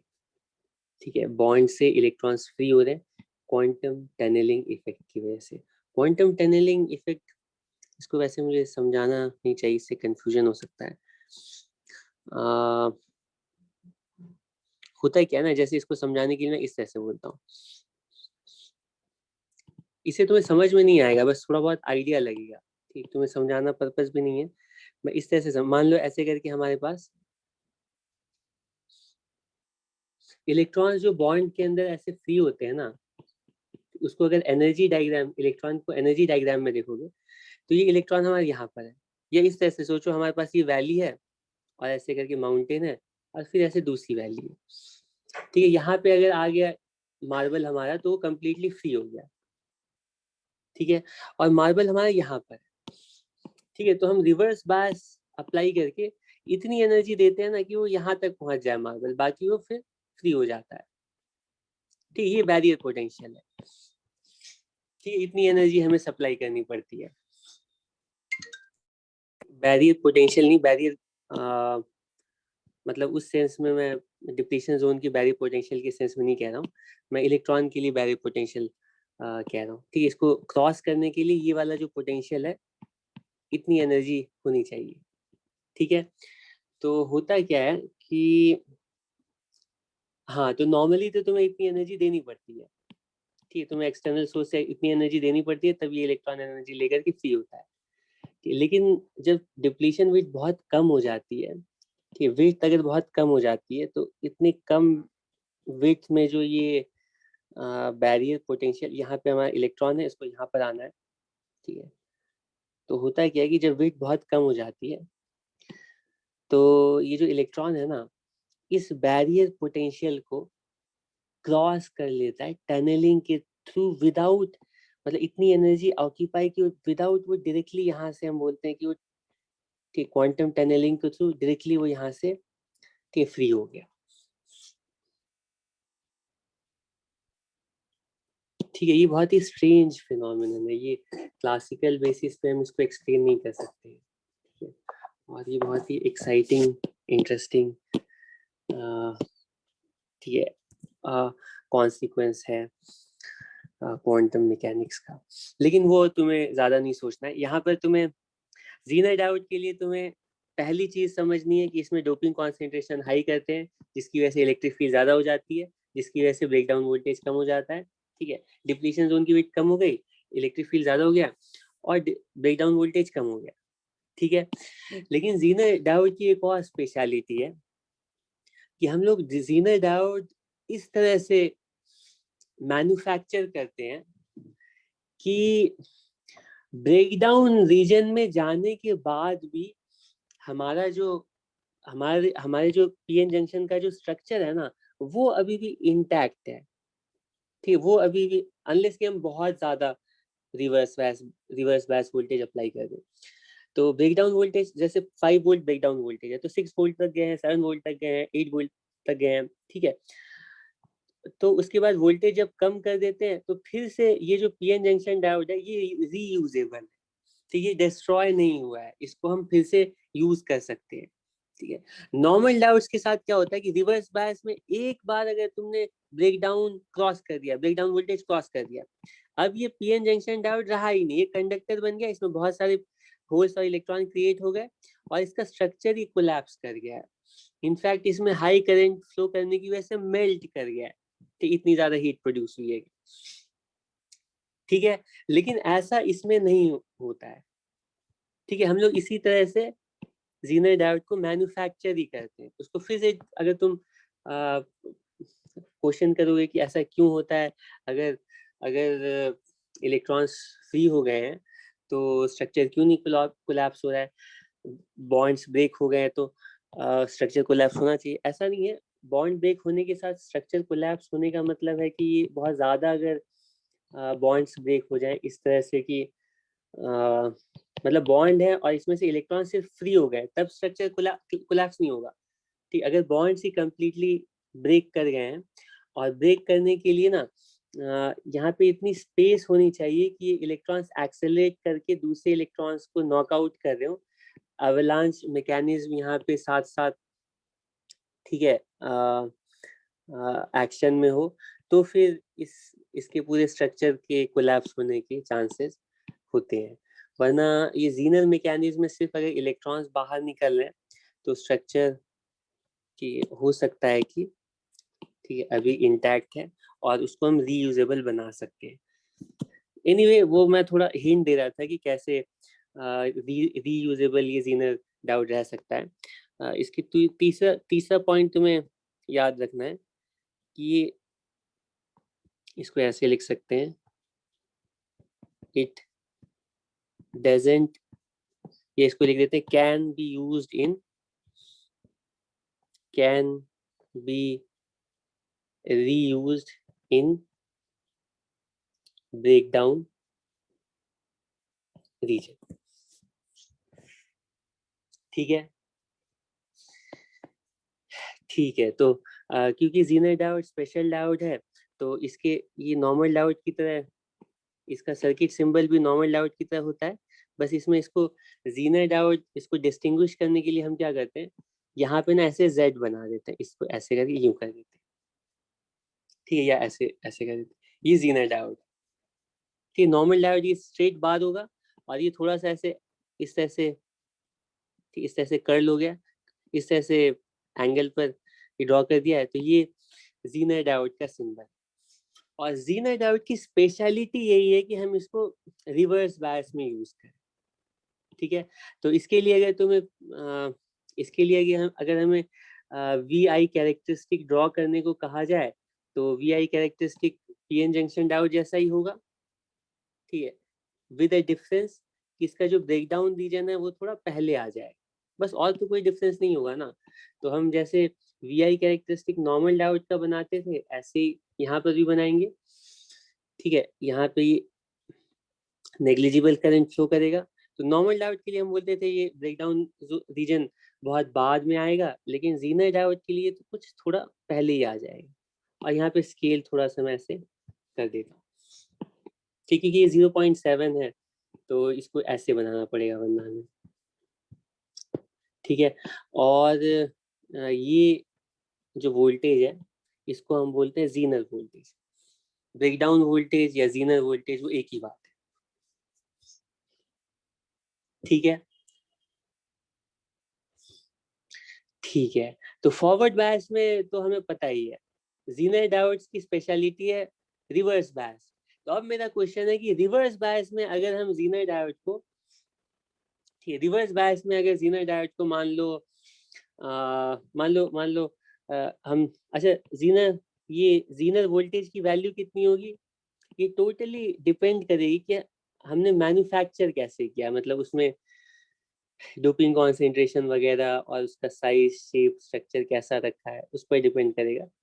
ये है मैन्युफैक्चरिंग, डिपेंड्स ऑन, ठीक है, मैन्युफैक्चरिंग कैसे किया हमने। ठीक है, मैन्युफैक्चरिंग डिपेंडेंट या डिपेंड्स ऑन मैन्युफैक्चरिंग। ठीक है, हाँ, तो मान लो हम एक जीनर डायोड मैन्युफैक्चर करते हैं और उसके लिए ब्रेकडाउन वोल्टेज की वैल्यू, या तुम्हें अलग से यहाँ पर लिखा रहेगा, जीनर वोल्टेज की जो वैल्यू है वो बता दी गई है, कितनी है,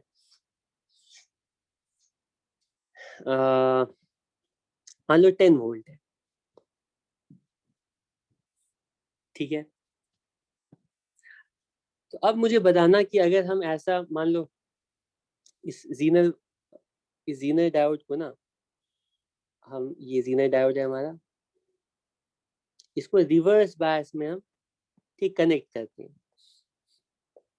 रिवर्स बायस का मतलब ये एन साइड है तो यहाँ पे ऐसे पॉजिटिव, रिवर्स बायस में कनेक्ट करते हैं। तो मेरा क्वेश्चन है, मान लो हम ना अच्छा, इसके लिए यहाँ पे लिख देता हूँ, इसके लिए ब्रेकडाउन वोल्टेज है 10 वोल्ट। तुम लोग आंसर करना। ठीक है, मान लो सोर्स वोल्टेज हम कनेक्ट करते हैं, मान लो सोर्स वोल्टेज हमने कनेक्ट किया है 5 वोल्ट। अब क्वेश्चन में पूछा जा रहा है, ये बताओ कितना करंट फ्लो करेगा, कैसे बताएंगे कितना करंट फ्लो करेगा, बताओ।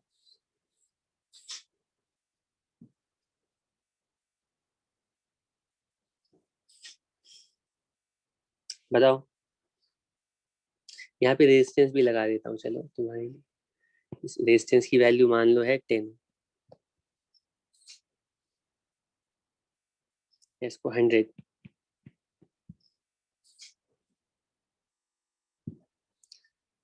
इसमें कितना करंट फ्लो करेगा? तुम लोग कुछ बोल ही नहीं रहे हो।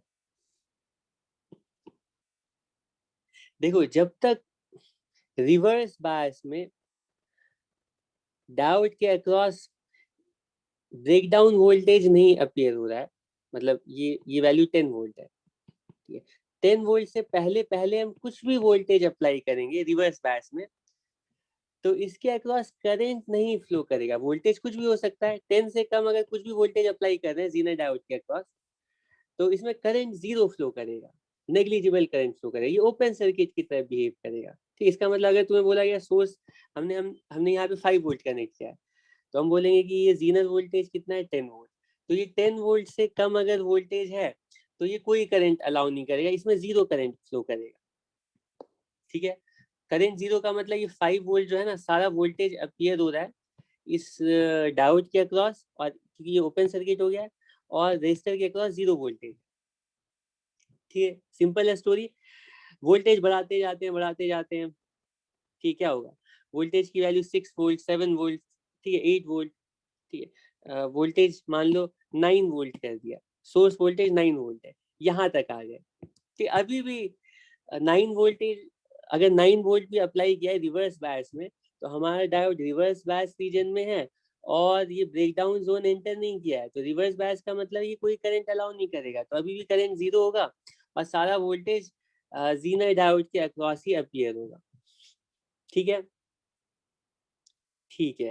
हाँ, अब क्वेश्चन उठता है कि जैसे ही हम 10 वोल्ट से ज्यादा वोल्टेज अप्लाई करेंगे, मान लो यहाँ पर हमने 10 वोल्ट से ज्यादा वोल्टेज, मान लो 11 वोल्ट अप्लाई किया, अब क्या होगा? क्या ये 11 वोल्ट डायोड के अक्रॉस अपीयर हो पाएगा? तो तुम देख सकते हो कि जैसे ही हमारा डायोड ब्रेकडाउन रीजन में जाता है, ठीक है, जैसे ही हमारा डायोड ब्रेकडाउन रीजन में जाता है, इसको देखो, ये 10 वोल्ट है, तो जैसे ही हम यहाँ तक अगर अगर डायोड के अक्रॉस वोल्टेज 0 से 10 के बीच में है, तब तो ये ओपन सर्किट है। लेकिन जैसे ही वोल्टेज तुम 10 के आगे बढ़ाने की कोशिश करोगे, तो अब हमारा डायोड ब्रेकडाउन रीजन में चला जाएगा, और ये बिल्कुल कंडक्टिंग हो जाएगा, और इसके अंदर जितना करंट है फ्लो कर सकता है, करंट जितना बढ़ना चाहे बढ़ सकता है, लेकिन वोल्टेज फिक्स हो जाएगा, वोल्टेज इसके अक्रॉस 10 ही रहेगा, 10 से आगे वोल्टेज नहीं हो सकता, ठीक है। हालांकि एक्चुअल ग्राफ तो ये थोड़ा सा ऐसे करके स्लैंट होगा, वोल्टेज बहुत थोड़ा थोड़ा बढ़ेगा, करंट बहुत ज्यादा बढ़ेगा, लेकिन आइडियली ऐसा मान सकते हैं कि वोल्टेज ऑलमोस्ट 10 हो गया है, वोल्टेज बिल्कुल फिक्स हो जाएगा 10 पर, और करंट अब कितना भी फ्लो कर सकता है, ठीक है। तो अगर तुम जैसे ही तुम वोल्टेज 10 से ज्यादा बढ़ाओगे ना, तो 10 वोल्ट तो हमेशा इस रिवर्स बायस में जीनर डायोड के अक्रॉस ब्रेकडाउन रीजन में, इस डायोड के अक्रॉस हमेशा वोल्टेज 10 ही रहेगा, ये VZ के इक्वल, ये 10 वोल्ट ही हमेशा रहेगा। बाकी जो भी एक्स्ट्रा वोल्टेज तुम अप्लाई करो वो रेजिस्टर के अक्रॉस अपीयर हो जाएगा। 1 वोल्ट यहाँ पे जाएगा, तो करंट इसमें 1/100, ये हो जाएगा कितना, 10 मिली एम्पेयर के इक्वल, 10 मिली एम्पेयर करंट इसमें फ्लो करेगा। तो करंट कितना भी फ्लो कर सकता है, अब तो ये शॉर्ट सर्किट की तरह बिहेव करेगा ना, लेकिन इसके अक्रॉस वोल्टेज फिक्स रहेगा। अगर मान लो तुम अब इसमें वोल्टेज बढ़ा करके, ठीक है, वोल्टेज बढ़ा करके तुम क्या करते हो, वोल्टेज बढ़ा करके तुम यहाँ पर, ये भी जीनर डायोड भी बहुत इंपॉर्टेंट टॉपिक है, इससे भी कुछ 20 वोल्ट लगा दिया, ठीक है। तो क्या होगा, 20 वोल्ट का मतलब है हमारा जीनर डायोड ब्रेकडाउन रीजन में चला गया, मतलब ये शॉर्ट सर्किट की तरह बिहेव करेगा, और इसके अक्रॉस वोल्टेज फिक्स हो गया, इसके अक्रॉस 10 वोल्ट ही रहेगा हमेशा, ठीक है। शॉर्ट सर्किट मैं गलत बोल रहा हूँ, शॉर्ट सर्किट का मतलब तो बिल्कुल कंडक्टिंग वायर, कोई वोल्टेज नहीं। शॉर्ट सर्किट में इस सेंस में कहना चाहता हूँ कि जीनर डायोड के अक्रॉस अब करंट के लिए कोई लिमिटेशन नहीं, करंट जितनी जरूरत है उतना फ्लो करेगा, लेकिन वोल्टेज इन दोनों पॉइंट्स के बीच में 10 वोल्ट फिक्स हो गया है। ठीक है, ब्रेकडाउन रीजन में चला गया, इसका मतलब है वोल्टेज इन दोनों के अक्रॉस वोल्टेज, डायोड के अक्रॉस वोल्टेज हो गया 10 वोल्ट। 20 वोल्ट में से 10 वोल्ट इधर है तो 10 वोल्ट इधर होगा, और 10/100, तो ये कितना हो जाएगा 1/10। ये 100 मिली एम्पेयर करंट पास करेगा, ये 100 मिली एम्पेयर करंट। ठीक है, इसमें करंट कितना भी पास कर सकता है डायोड में। तो हम जैसे जैसे वोल्टेज बढ़ाते जाएंगे करंट भी बढ़ता जाएगा इस सर्किट में। लेकिन अच्छी बात यह है कि ये जो डायोड के जो एंड पॉइंट्स है ना, इसके अक्रॉस वोल्टेज बिल्कुल फिक्स हो जाएगा। ठीक है, अब तुम्हें समझ में आ रहा होगा जो पिछला सर्किट मैंने बनाया था उसमें। अच्छा, इसीलिए हम वो इसको बोलते हैं ना, ये जीनर डायोड को अगर हम ब्रेकडाउन रीजन में यूज करते हैं तो हम बोलते हैं कि यहाँ पर जीनर डायोड बिहेव कर रहा है वोल्टेज रेगुलेटर की तरह। वोल्टेज रेगुलेटर का मतलब है कि वो अपने टर्मिनल्स के अक्रॉस वोल्टेज को मेंटेन करके रखेगा, वोल्टेज उससे ज्यादा चेंज नहीं होने देगा, वोल्टेज की वैल्यू फिक्स हो जाएगी। ठीक है, ऑब्वियसली इसको ब्रेकडाउन रीजन में रहना पड़ेगा, लेकिन तुम 10 वोल्ट से ज्यादा कितना भी वोल्टेज करो, इन दोनों पॉइंट्स के अक्रॉस वोल्टेज ये 10 वोल्ट से ज्यादा नहीं होने देगा। ठीक है, तो बहुत सारे ऐसे एप्लीकेशंस होते हैं जहां पर हम चाहते हैं कि हमारा जो वो इलेक्ट्रॉनिक डिवाइस है या कोई भी एपरेटस है, उसके अक्रॉस वोल्टेज हम चाहते हैं कि किसी एक पर्टिकुलर वैल्यू से ज्यादा ना बढ़े। ठीक है, तो हम वहाँ पे वोल्टेज रेगुलेटर यूज कर सकते हैं। मान लो एक एग्जांपल है, जैसे हमारे पास कोई, मान लो हमारे पास ऐसे एलईडी है। ठीक है, एलईडी के अक्रॉस 5 वोल्ट मान लो, 5 वोल्ट से ज्यादा अगर वोल्टेज आएगा एलईडी के अक्रॉस तो ये डिस्ट्रॉय हो जाएगा। ठीक है, तो तुम सोचोगे कि हम ऐसा सोर्स लगा देते हैं कोई, लेकिन ये सोर्स हो सकता है फ्लक्चुएटिंग हो, गलती से हो सकता है इसके अक्रॉस वोल्टेज की वैल्यू 5 से ऊपर चली जाए। ठीक है, मान लो ये 1 से 2 वोल्ट का ही वोल्टेज सोर्स है, लेकिन गलती से मान लो ये फ्लक्चुएट करके 6, 7, 10 भी जा सकती है। तो हम सेफ्टी के लिए ना यहाँ पे एक जीनर डायोड लगा देंगे इस तरह से। कि जीनर डायोड इस तरह से लगा दिया, कितना, ये 5 वोल्ट का जीनर डायोड लगा दिया। ठीक है, तो अगर 5 वोल्ट से कम वोल्टेज है तो ये तो ओपन सर्किट होगा, इसमें कोई करंट नहीं फ्लो करेगा। ठीक, कोई प्रॉब्लम नहीं है। ठीक है, इसके अक्रॉस कोई करंट नहीं फ्लो करेगा, तो जो भी वोल्टेज तुम अप्लाई करोगे वो सीधा सीधा एलईडी पर जाएगा। ठीक है, लेकिन अगर वोल्टेज की वैल्यू 5 से ज्यादा बढ़ गई, जैसे कि मान लो 6 वोल्ट हो गई, वोल्टेज मान लो 6 वोल्ट हो गया, तो इनपुट वोल्टेज अगर 6 वोल्ट होगा तो ये जो डायोड है ना, ये वोल्टेज 5 से ज्यादा होने नहीं, इसके अक्रॉस इन दोनों पॉइंट्स के अक्रॉस, मतलब एलईडी के एंड के अक्रॉस वोल्टेज 5 ही रहेगा। ठीक है, तो बचा हुआ 1 वोल्ट कहाँ जाएगा, वो यहाँ पे जो भी रेजिस्टर होगा ना, उसी पर रेजिस्टेंस जो होगी उसी के अक्रॉस वो अपीयर होगा। ठीक है, ठीक है, इसके हम एक क्वेश्चन भी मैं लेता हूँ। उससे पहले मैं ये कंप्लीट कर देता हूँ। एसी टू डीसी कन्वर्टर हमारा अब रेडी हो गया है, हम लोग लास्ट स्टेज तक पहुंच गए थे यहाँ तक। अब इसके बाद क्या करना है पता है, इन दोनों को ले लेता हूँ। यहाँ तक तो हम लोग पहुंच गए थे ऑलमोस्ट डीसी, हम लोगों ने एसी सोर्स को यूज करके ऑलमोस्ट डीसी वोल्टेज प्रोड्यूस कर लिया है।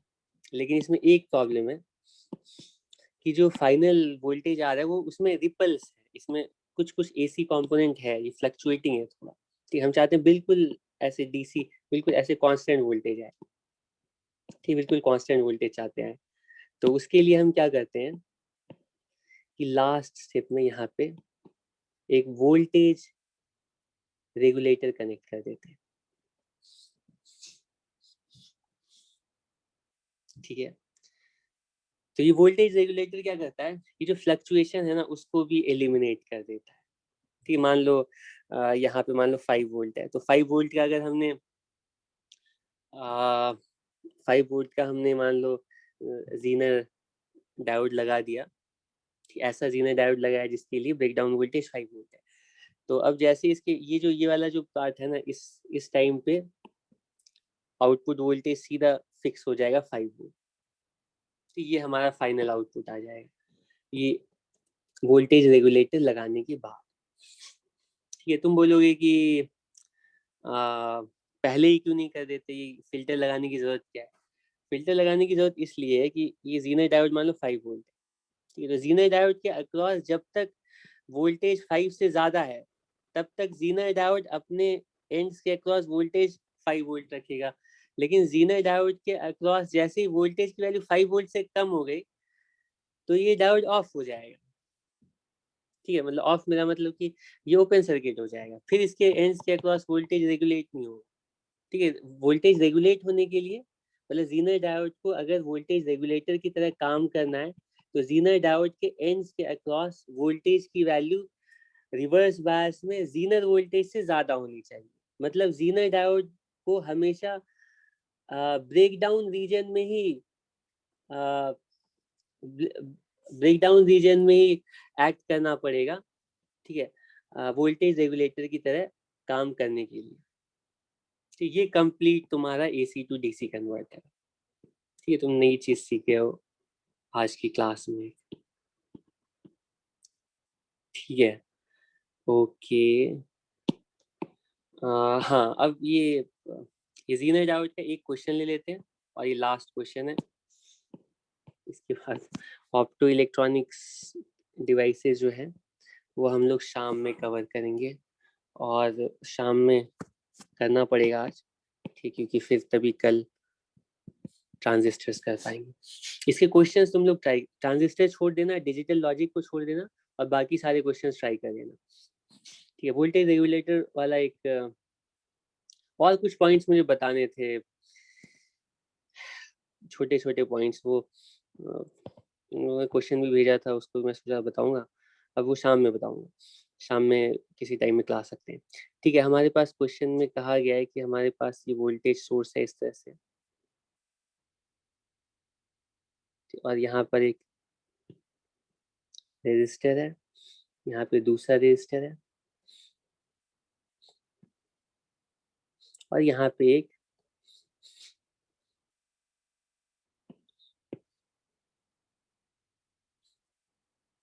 ठीक है जीनर डायोड है। ठीक है, यहाँ पे सोर्स रेजिस्टेंसेस की वैल्यूज कितनी कितनी है, तो कितनी वैल्यूज हैं,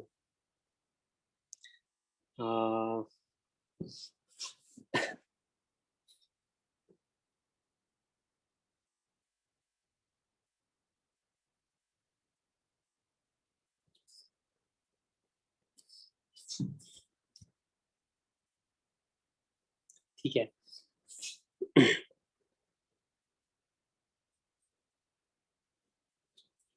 तो इसमें हम क्या करते हैं कि वोल्टेज हम डालते हैं।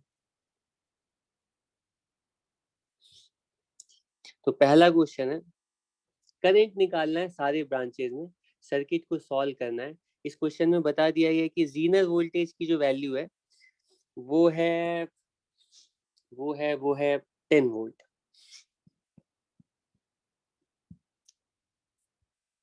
ठीक है, और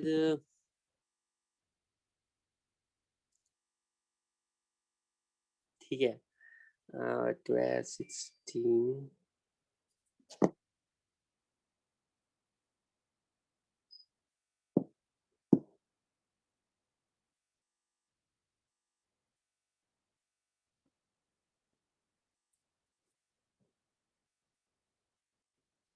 एक सेकेंड रुको।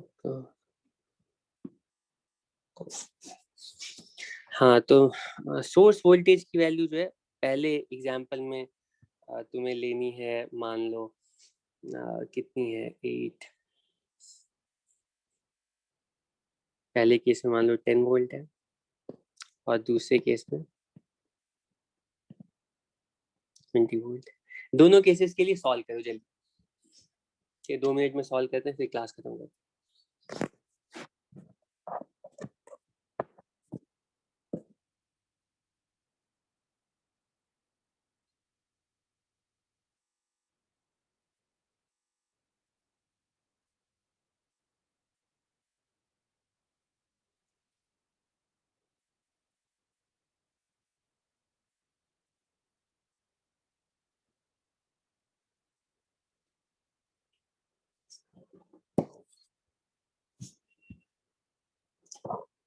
ठीक है, सबसे पहला पार्ट सॉल्व करते हैं कि जब सोर्स वोल्टेज 10 है,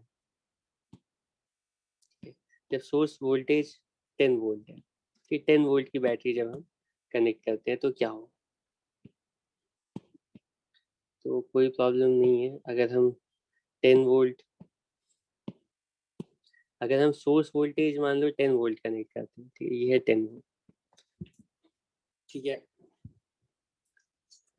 जीनर जीनर वोल्टेज की वैल्यू 10 वोल्ट है, ठीक है, VZ ये वैल्यू हमें गिवन है, ये 10 वोल्ट,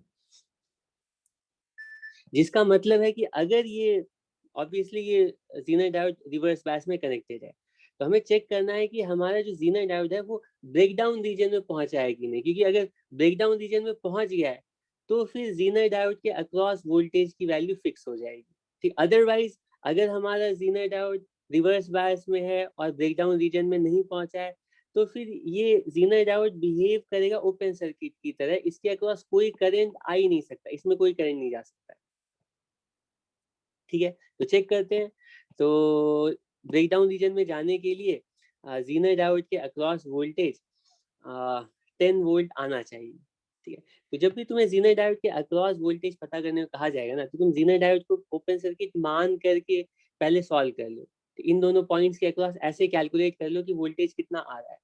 अगर इन दोनों के अक्रॉस वोल्टेज की वैल्यू 10 से ज्यादा आ रही है तो फिर हम बोलेंगे कि ये हमारा जो जीनर डायोड है वो ब्रेकडाउन रीजन में चला गया है, जीनर डायोड के आसपास वोल्टेज की वैल्यू फिक्स हो गई है 10 वोल्ट। फिर सॉल्व करेंगे सर्किट को, ठीक, इन दोनों के आसपास वोल्टेज 10 वोल्ट मान करके सॉल्व करेंगे। अदरवाइज अगर जीनर डायोड के आसपास वोल्टेज की वैल्यू 10 से कम आ रही है तो इसका मतलब है ये ब्रेकडाउन रीजन में नहीं गया है और जीनर डायोड ओपन सर्किट है, ठीक है। तो सॉल्व करते हैं, सोर्स वोल्टेज 10 वोल्ट है और 10 वोल्ट का मतलब है ये 20 है और ये 10 है। ये अगर ओपन सर्किट है, इसको ओपन सर्किट कर लेते हैं, ये अगर ओपन सर्किट है तो ये 10 वोल्ट इन दोनों रेजिस्टर पर ही तो अपीयर होगा, ठीक है, इसमें कोई करंट नहीं जा रहा है, जीनर डायोड ओपन सर्किट है। तो ये दोनों रेजिस्टर सीरीज में है और अगर रेजिस्टर सीरीज में है तो वोल्टेज डिवाइड होंगे इन्हीं रेजिस्टेंस की रेशियो में। तो 10 वोल्ट अगर हमने अप्लाई किया है तो 2 वोल्ट अपीयर होगा, 2 वोल्ट अपीयर होगा यहाँ पे, 2 वोल्ट बोलेंगे, इसके अक्रॉस 2 वोल्ट आएगा, ठीक है, और इसके अक्रॉस 8 वोल्ट आएगा। और करंट कितना पास करेगा, करंट इस पूरे कंप्लीट सर्किट में कितना पास करेगा, वो 10/100, 1/10, इसको तुम बोल सकते हो 100 मिली एम्पेयर, ठीक है। दोनों रेजिस्टर में सेम करंट फ्लो करेगा 100 मिली एम्पेयर की इक्वल, कोई प्रॉब्लम नहीं है, ठीक है। अब हम दूसरा पार्ट सॉल्व करते हैं, क्या होगा ये यहीं पे सॉल्व कर लेता हूँ, इसमें तो कोई प्रॉब्लम नहीं है। ये बिल्कुल सीरीज सर्किट है और रेजिस्टर्स के अक्रॉस करंट फ्लो करेगा, जीनर डायोड वाले ब्रांच में कोई करंट नहीं फ्लो करेगा और इसमें कितना करंट फ्लो करेगा, ये 100 मिली एम्पेयर के अक्रॉस फ्लो करेगा, ठीक है, ओके, ठीक है। दूसरा पार्ट सॉल्व करते हैं, इस बार हमने 20 वोल्ट, सोर्स वोल्टेज 20 वोल्ट है, ठीक है। तो मान लेते हैं कि हमारा जीनर डायोड ब्रेकडाउन रीजन में नहीं पहुंचा है, यानी जीनर डायोड जो ओपन सर्किट है। तो जीनर डायोड के अक्रॉस यानी इन दोनों पॉइंट, इसको एक्स और वाई मान लेते हैं, एक्स पॉइंट, एक्स और वाई के बीच में वोल्टेज कितना आ रहा है, तो इसको सिंप्लीफाई करते हैं तो हमें पता चलेगा कि 20 को अगर तुम 1:4 4 में डिवाइड करोगे तो ये है 4 वोल्ट इधर आएगा और इधर 16 वोल्ट आएगा, यानी कि 20 वोल्ट, अगर हम 20 वोल्ट का सोर्स कनेक्ट करते हैं तो जीनर डायोड के अक्रॉस जो एक्सपेक्टेड वोल्टेज अपीयर होगा वो है 16 वोल्ट। ठीक है, मतलब नॉर्मल कंडीशन में अगर मान लो यहाँ पर कोई जीनर डायोड नहीं कनेक्ट करते तो एक्स और वाई के बीच में वोल्टेज 16 वोल्ट होता, लेकिन जैसे ही जीनर डायोड को यहाँ पे लगाएंगे ना तो जीनर डायोड अपने टर्मिनल्स के अक्रॉस, क्योंकि ये ब्रेक डाउन रीजन में चला जाएगा, तो 10 वोल्ट से ज्यादा वोल्टेज होने ही नहीं देगा। इसका मतलब है कि एक्स और वाई के बीच में जो वोल्टेज है ना, वो अब जीनर डायोड जो है ना, अब ये शॉर्ट सर्किट नहीं है, अब ये ब्रेक डाउन रीजन में चला गया है और जीनर डायोड के अक्रॉस वोल्टेज की वैल्यू फिक्स हो गई है और ये 10 वोल्ट के इक्वल है, ये 10 वोल्ट। ठीक है, अगर 10 वोल्ट, अगर 80 ओम के अक्रॉस वोल्टेज, एक्स वाई के अक्रॉस वोल्टेज 10 वोल्ट है तो इसमें करंट कितना है वो निकाल सकते हैं। इसमें करंट की वैल्यू है 10/80। ठीक है, तो 1/8, और 1/8 का मतलब है, इसको 1/8 इसको हम मल्टीप्लाई कर देते हैं, मिली एम्पेयर में करना है ना तो 1000 से मल्टीप्लाई कर देते हैं तो ये वैल्यू हो जाएगी 1, ठीक है, 225, तो ये 125 मिली एम्पेयर 80 ओम के अक्रॉस फ्लो करेगा। ठीक, क्योंकि 80 ओम के अक्रॉस वोल्टेज की वैल्यू 10 से ज्यादा नहीं जा सकती है। ठीक, 80 ओम के अक्रॉस वोल्टेज की वैल्यू फिक्स हो गई 10, तो 80 ओम के अक्रॉस जो करंट है वो है 125 मिली एम्पेयर।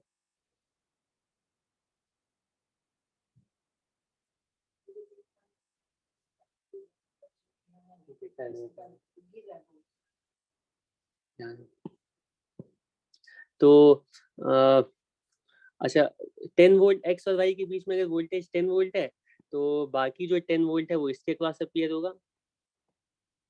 ठीक है, तो इसमें करंट कितना पास करेगा, 10/20, ये है 500, ठीक है, मिली एम्पेयर।